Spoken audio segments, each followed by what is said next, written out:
Bonjour tout le monde, j'espère que vous allez bien, vous passez de bonnes vacances là où vous êtes, si vous êtes chez vous, si vous êtes ailleurs. En tout cas, on est toujours dans le mois de Loul, Ani, Ledodi, Vedodili, le roi est dans les champs, mais l'arbassadé. Nous continuons, nous forçons, voilà, nous on force dans la Gdoucha, on se renforce.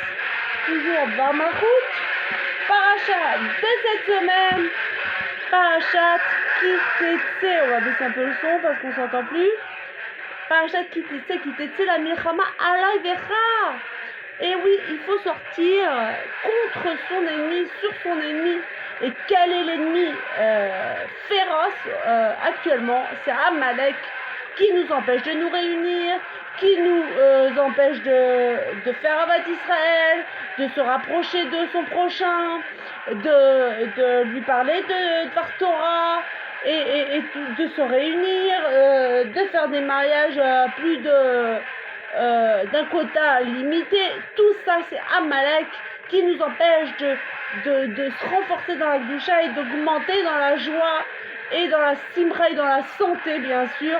La santé primordiale, bien sûr, ne vous faites pas vacciner, c'était une parenthèse que je répéterai jusqu'à la venue du Mashiach, parce que le vaccin est un poison mortel. Donc, mais entre parenthèses, ça c'était une petite parenthèse, et dans ma route, Parachat Kitetse, nous continuons avec le Rabbi à notre tête.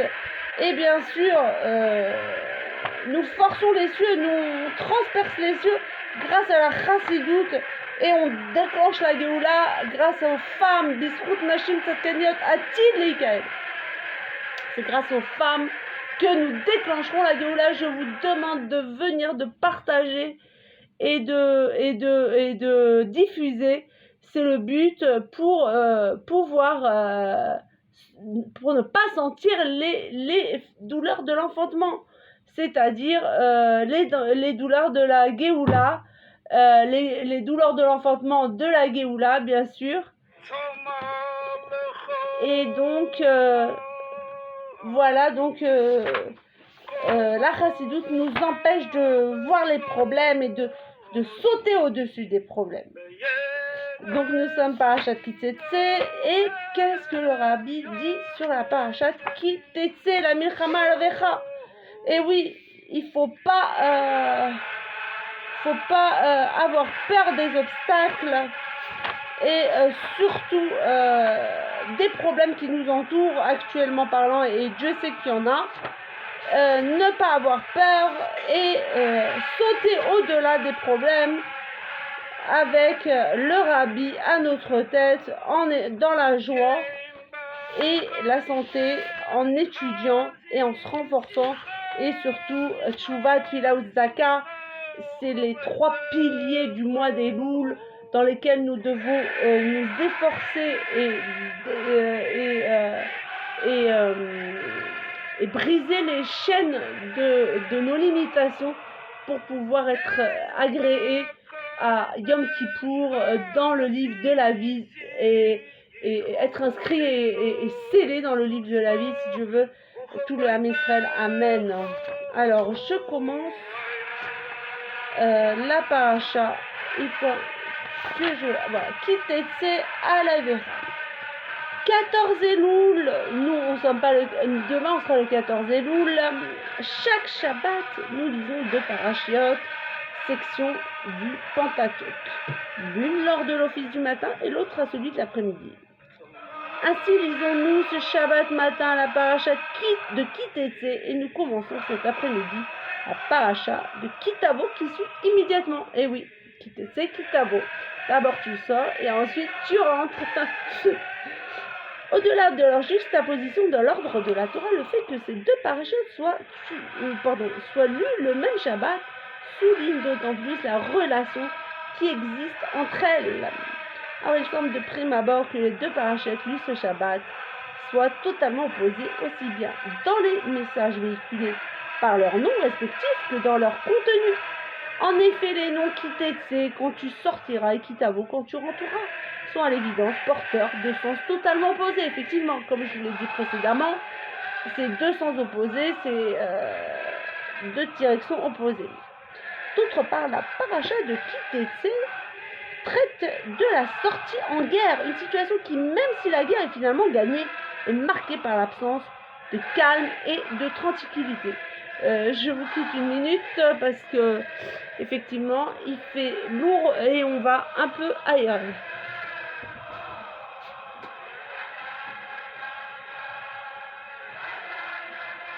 Voilà, désolée, je reviens à ma place. Donc en revanche, la paracha de Ki-Tavo évoque la rentrée et l'installation en terre d'Israël où le peuple vivra en parfaite sérénité dans la réalisation du verset et tu te réjouiras de tous les biens que l'Éternel ton Dieu t'aura donnés. En outre, les aspects du service divin qui ressortent de ces deux parachutes sont également probablement différents. Ki-Tetsé, quand tu sortiras en guerre, évoque la sortie en guerre de l'âme juive vers le champ de bataille, qui constitue le monde matériel et l'exil, avec comme mission et comme enjeu de raffinement du corps et du monde. Un instant, excusez-moi, je change de musique. On va, puisque nous ne voulons pas entendre, on va un petit nigoun qui nous donnera des forces pour mieux méditer dans ce mois-ci.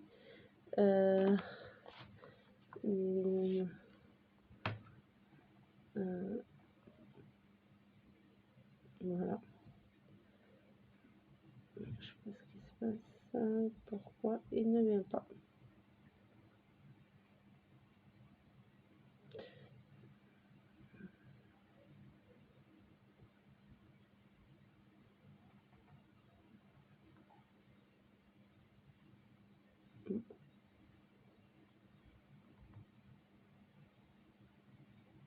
Bon bah on va mettre le Nigoudi Shem Tov alors. Non, même pas. Ça vient pas. Et un petit bug. Et je déteste les bugs pendant les cours de Chassidut. Je déteste les bugs. Effectivement, c'était pas bien. Voilà. Donc là, ça va être bon si je veux. Désolée de cette interruption surprise. Ça arrive. Nous nous remettons bientôt au cœur de notre cours Dvar Malchut, l'édit royal, parce que le roi attend de nous des actes, et oui, des actes et des efforts de notre part pour pouvoir être agréé par Dieu. Et non seulement pendant ces fêtes ce mois-ci, alors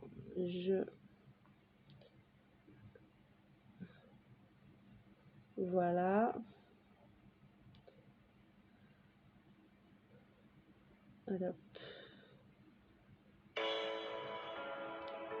Et bien, bientôt c'est la Iloula du Baal Shem Tov et du Admorazaken que nous allons rejoindre très bientôt. Si Dieu veut, je vous enverrai quelques clichés de mon voyage que je vais effectuer, si Dieu veut, avec l'aide de Dieu. Alors, en outre, les aspects du service divin qui ressortent de ces deux parachutes sont également profondément différents. Ki-Tetsé, quand tu sortiras en guerre, évoque la sortie en guerre de l'âme juive vers le champ de bataille que constitue le monde matériel et l'exil avec comme mission et comme enjeu le raffinement du corps et du monde. Ki-Tavo, quand tu rentreras sur la terre, évoque le service de Dieu du temps où les Juifs résidaient en paix sur leur terre à l'époque du Temple. Et on aimerait bien que ça se réalise immédiatement de nos jours. Rapidement, surtout. N'est-ce pas? Alors, si vous aimez mes vidéos, abonnez-vous, cliquez sur la petite cloche et diffusez, partagez. La rétribution au moment de la tâche. L'antagonisme entre les deux parachutes semble encore plus fort d'après le sens principal que l'on attribue en ce jour à la paracha Kitavo, la rentrée prochaine en terre d'Israël au moment de la délivrance messianique. En effet, d'après cette lecture, nos deux parachutes évoquent respectivement deux périodes diamétralement opposées. Kitetse, celle de la tâche que nous est impartie dans le plan divin. Kitavo, celle de la réception, de la rétribution pour l'accomplissement de cette tâche. Cette divergence se retrouve entre les deux chapitres de Pirkei Avot que nous étudions ce Shabbat. Le premier traite du service de Dieu à travers l'étude et l'accomplissement de la Torah. Moïse reçut la Torah au mont Sinaï, faite de nombreux disciples. Alors que le second évoque la rétribution du service divin lors de l'ère messianique, sache que la rétribution des justes se fera dans les temps futurs. Alors malgré cela, ces deux chapitres sont lus ensemble ce Shabbat sans aucune interruption, de sorte qu'ils apparaissent comme ne faisant qu'un. J'espère que vous me suivez, vous êtes toujours là. Dvar Malchut, Parashat Kitetse, Tavshin Pe Alel 2021. Am Israël Chai, Yechi Adonenu, Morenu Verabenu, Melech HaMashiach Leolam Vaed. Cependant, il n'y a en réalité pas d'antagonisme. En effet, le fait que Kitavo suive Kitetse, a pour but de nous enseigner que la tâche qui découle de Kitetse, la confrontation avec le monde matériel doit s'effectuer dans l'esprit qui émane de Kitavo, dans la sérénité et la tranquillité, pas dans l'empressement, dans la turbulence et dans la nervosité ou quoi que ce soit. Non, tranquillement, cool, Raoul, cool, tranquille. On ne doit pas se prendre la tête. On doit faire. Le rabbi essaie de nous dire qu'on doit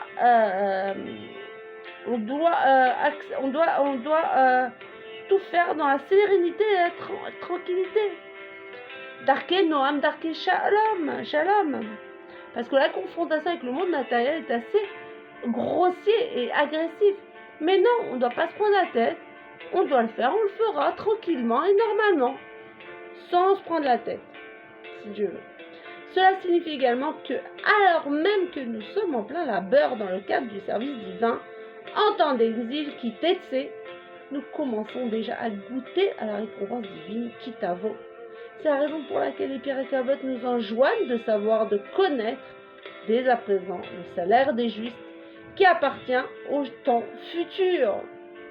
Cette idée figure déjà dans la paracha de Kitetse elle-même, dans le commandement de verser le salaire de l'ouvrier journalier le même jour de son travail. Le jour même, tu lui donneras son salaire.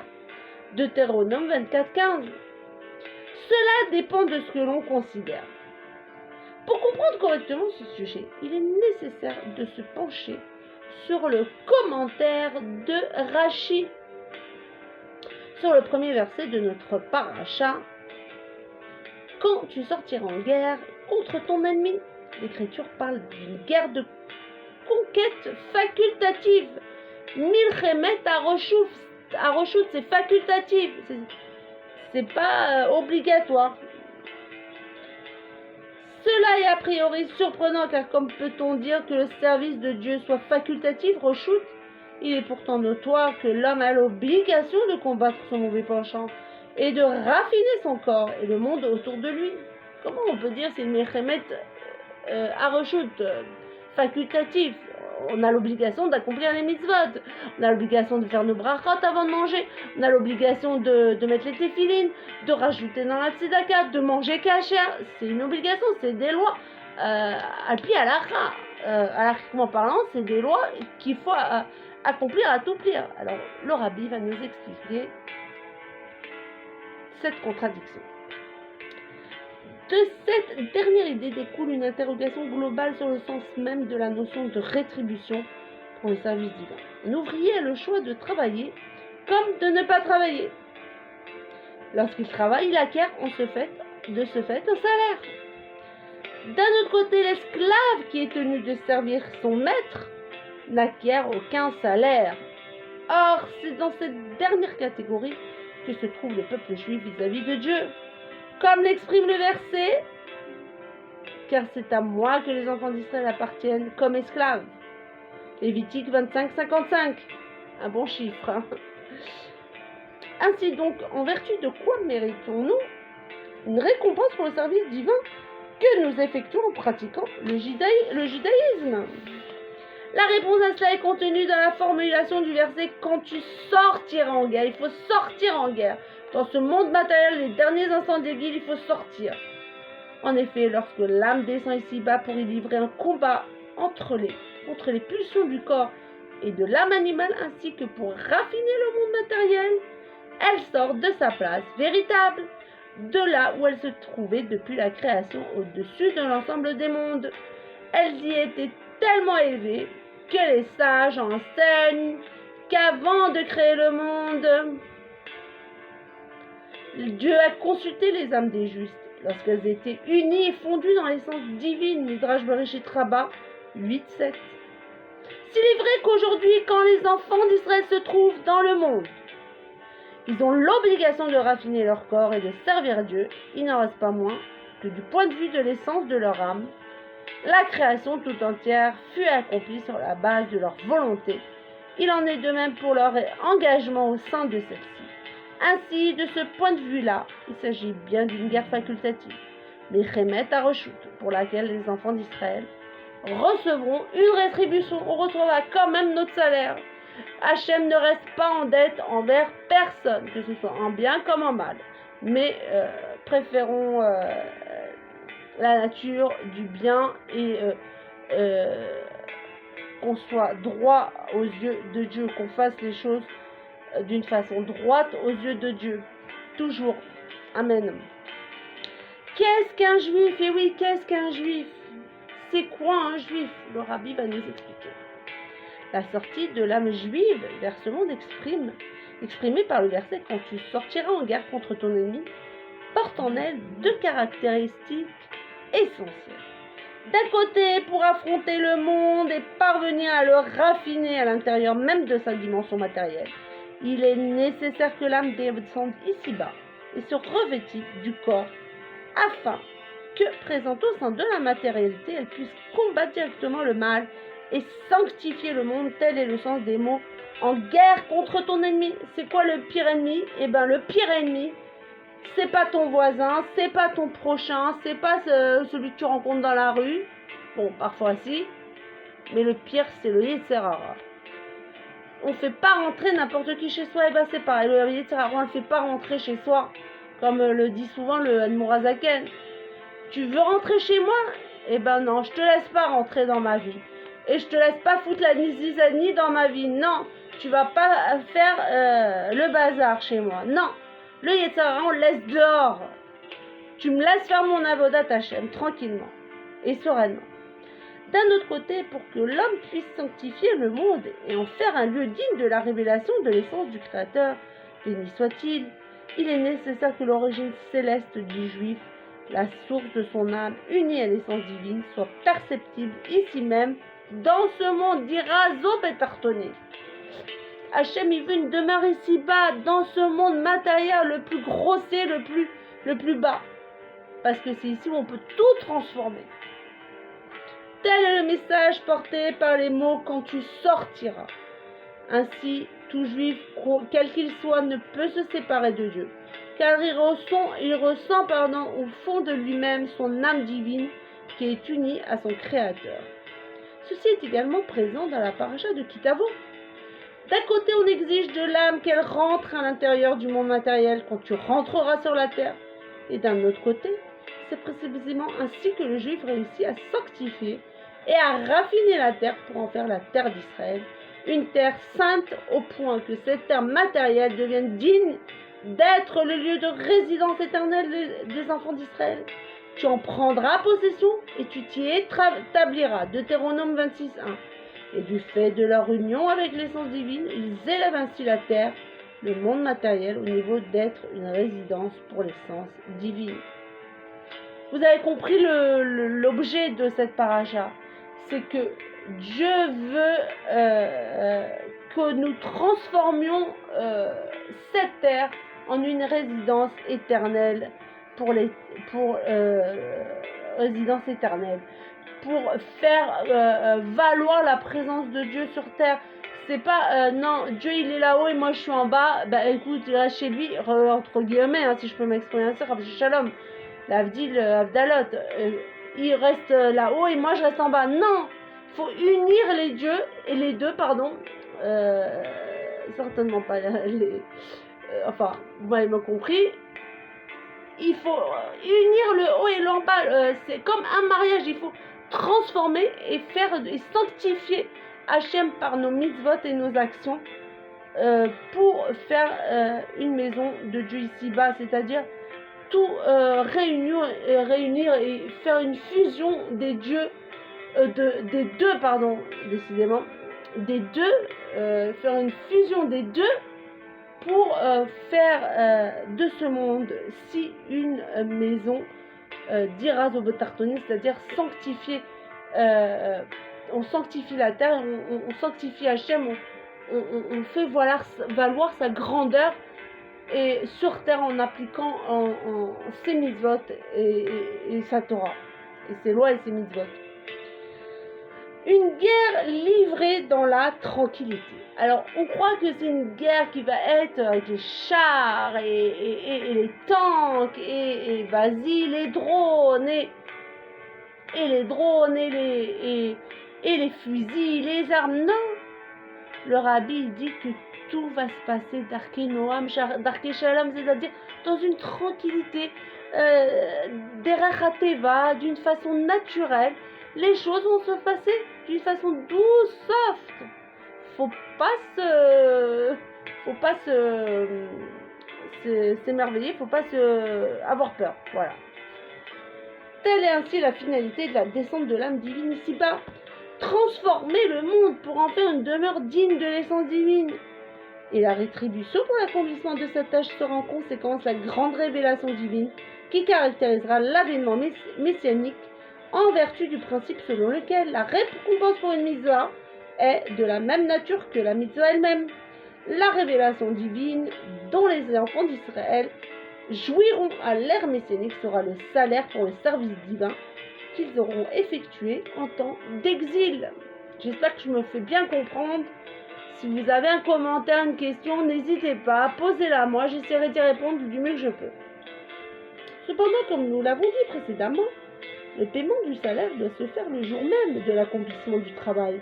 C'est la raison pour laquelle chacune des mitzvot que nous accomplissons actuellement donne lieu à la pénétration d'une grande lumière divine dans ce monde qui permet l'individu d'accéder à une délivrance personnelle.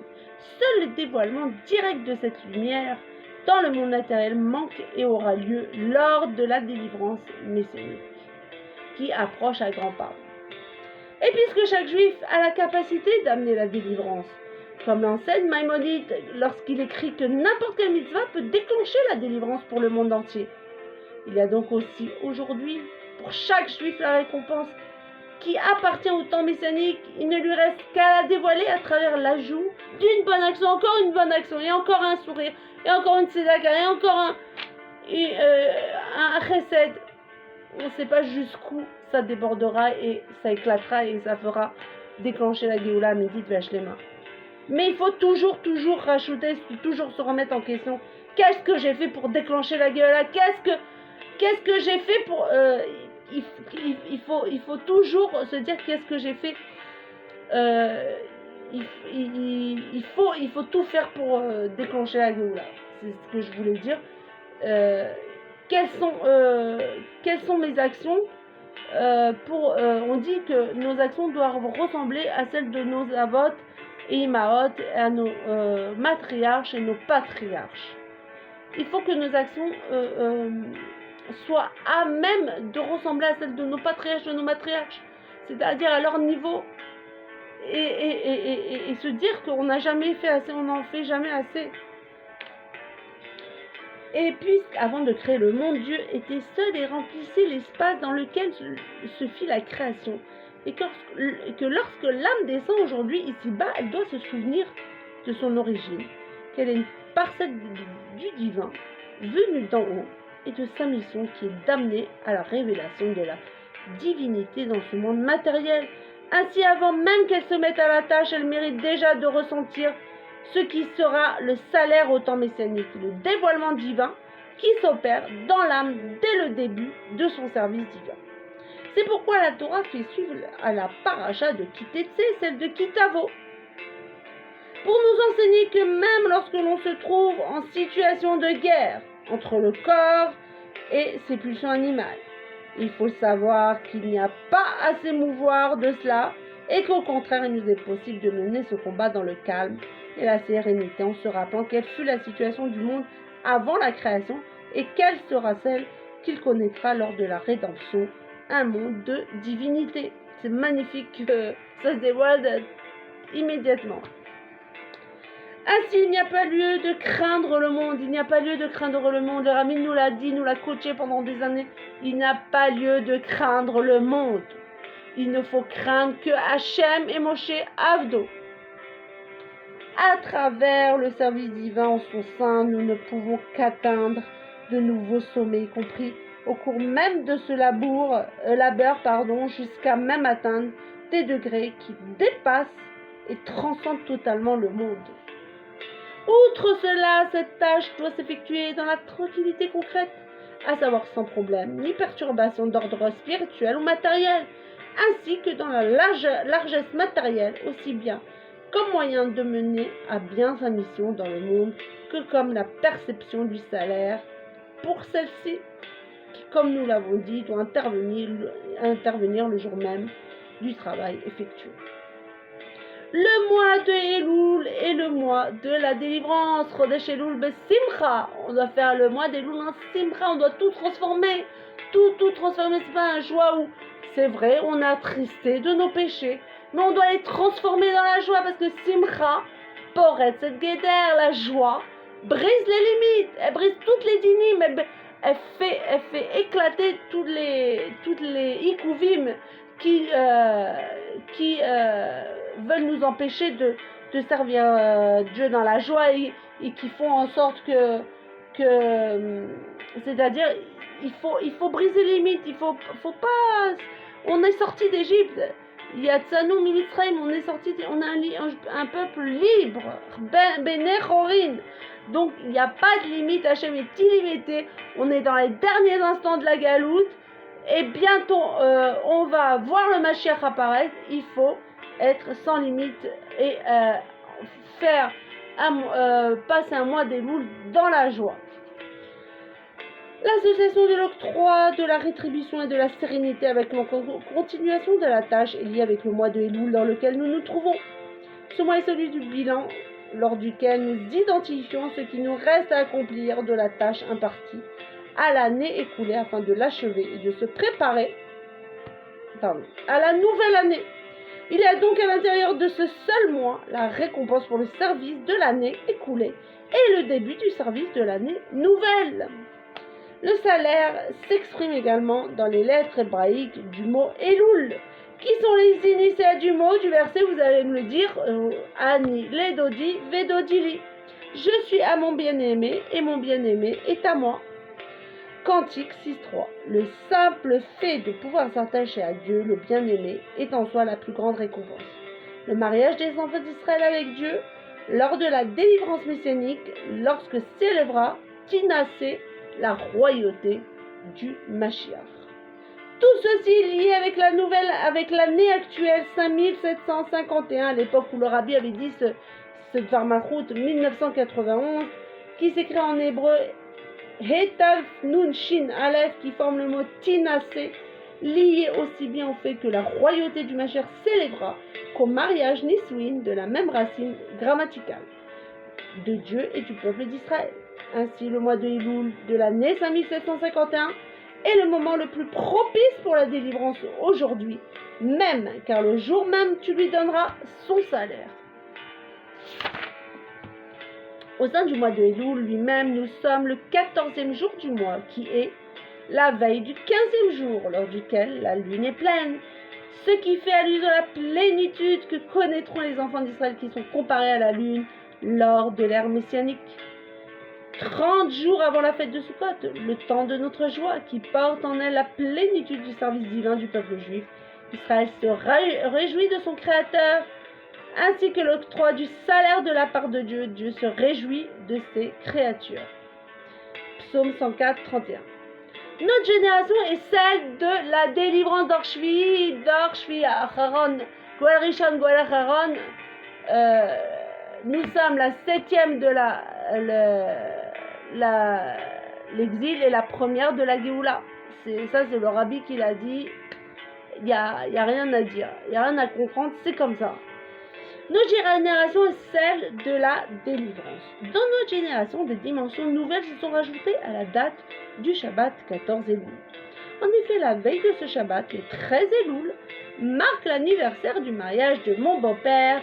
Le rabbi précédent et le mercredi précédent, le 11 Elul, fut l'anniversaire du mariage de son père, le rabbi Rachab, et son lendemain, le dimanche 15 Elul, sera l'anniversaire de l'ouverture de la yeshiva Tomchet Memim. Donc nous sommes dans des jours très propices. Non seulement on se trouve dans le mois de Loul où le Dieu, la Meler Bassadé, le roi des rois. Déjà quand on voit un roi de chair et de sang, on tremble. Mais là c'est le roi des rats qui vient, qui descend de son palais, il se met à notre niveau. Et il nous montre un visage souriant. Donc il accorde toutes nos demandes et nos supplications et nos bakachotes. Mais en plus de ça, on entre dans des dates chassidiques vraiment importantes et propices à la rédemption. Tous ces événements sont liés à la délivrance messianique. Tout mariage juif est lié dans son naissance au mariage qui aura lieu lors de l'ère messianique entre Dieu et le peuple juif. À plus forte raison lorsqu'il s'agit du mariage d'un chef nasi de la génération générale et d'un rabbi de Chabad en particulier.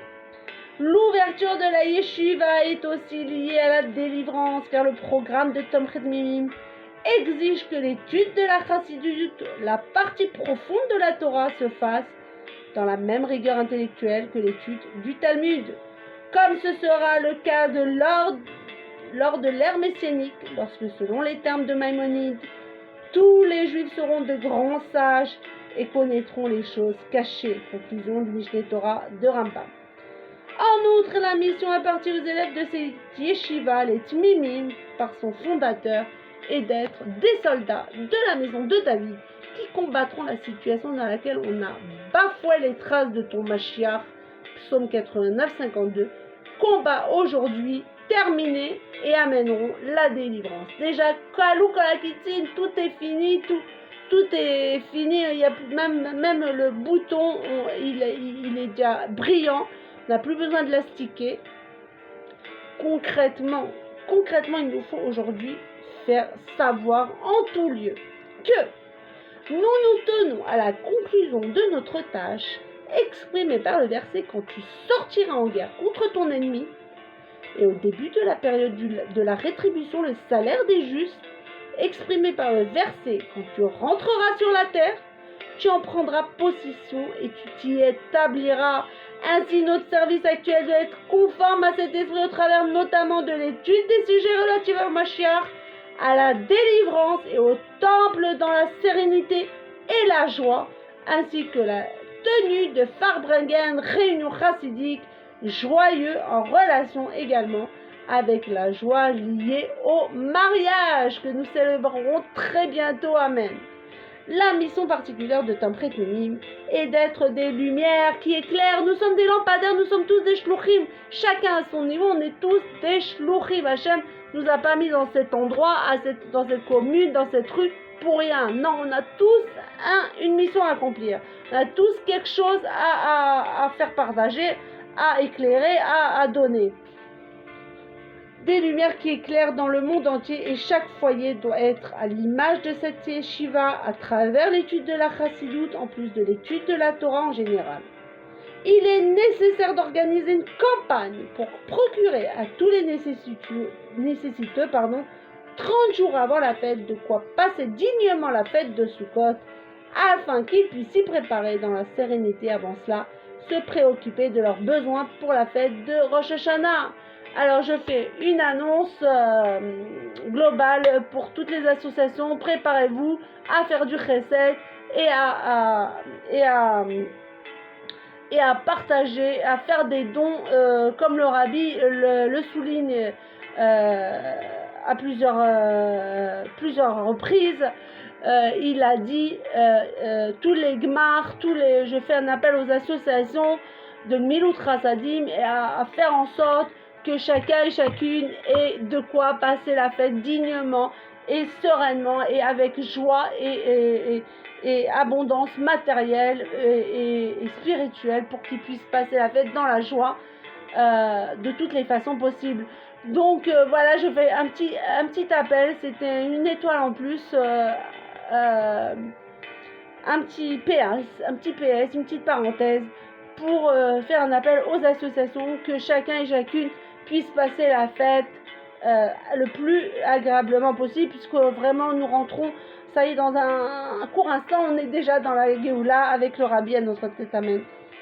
Alors, voilà, donc on va se préoccuper de leurs besoins pour la fête de Rosh Hashanah.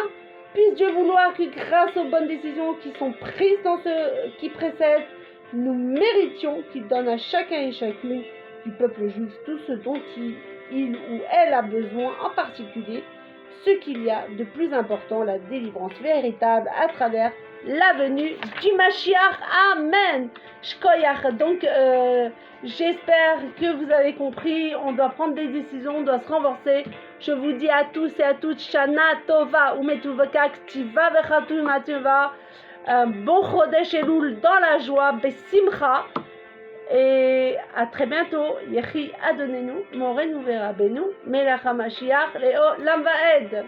À très bientôt pour le prochain Var Malchut.